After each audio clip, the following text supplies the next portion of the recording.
Oke, Assalamualaikum warahmatullahi wabarakatuh. Perkenalkan, nama saya Vina Syakila, NPM 220606158 dari Prodi Teknik Mesin 2022. Di video kali ini saya akan menjelaskan mengenai aplikasi rekayasa ekonomi sirkular dengan pendekatan numerik dan juga mekanika fluida. Oke, sebelumnya di sini saya ingin membahas terlebih dahulu dan membahas kembali mengenai DAI5 dan juga metode numerik. Oke, apa sih DAI5 itu? Sebelumnya kita juga sudah pernah membahas sebelumnya, di mana DAI5 ini adalah conscious thinking, di mana ini adalah prinsip di mana kita harus tanamkan sebelum memulai pembelajaran.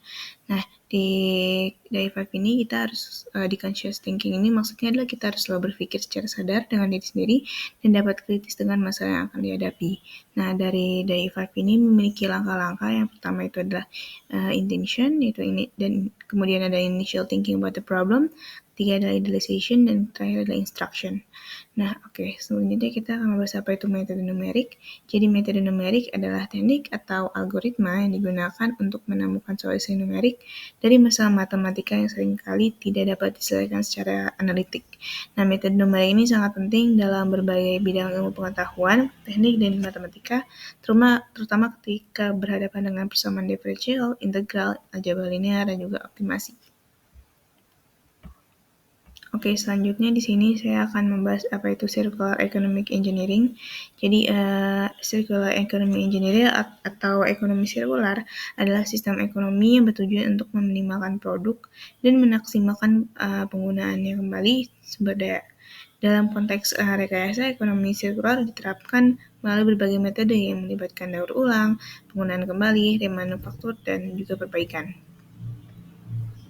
Oke, kemudian di sini adalah contoh kasus dari Circular Economy Engineering, di mana saya mengambil kasus pemanfaatan limbah panas menjadi energi alternatif yang dilaksanakan melalui konversi menjadi generator set dari tenaga mekanik yang dimungkinkan dengan bantuan siklus Rankine organik atau ORC, di mana sebenarnya skema dari ORC ini sama seperti siklus Rankine pada umumnya di termodinamika, akan tetapi di perbedaannya adalah di siklus Rankine organik atau ORC ini kita menggunakan evaporator atau boiler.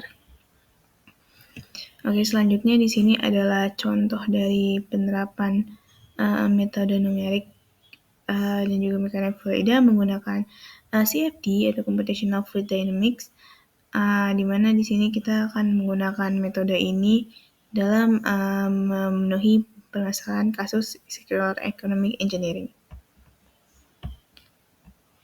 Oke, sini kesimpulan dari yang sudah saya bahas sebelumnya.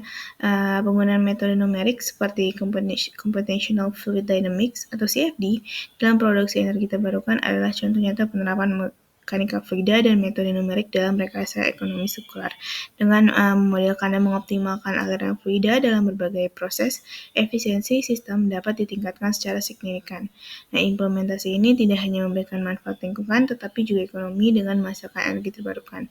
Ini menunjukkan bagaimana teknologi dan metode numerik dan mekanika fluida dapat mendukung tujuan ekonomi sirkular untuk meminimalkan limbah dan memaksimalkan penggunaan sumber daya. Oke, sekian dari saya. Di video selanjutnya nanti saya akan membahas mengenai penerapan langsung CFD SOP atau aplikasi dari CFD dalam penggunaannya di mata kuliah metode numerik dan juga mekanika fluida.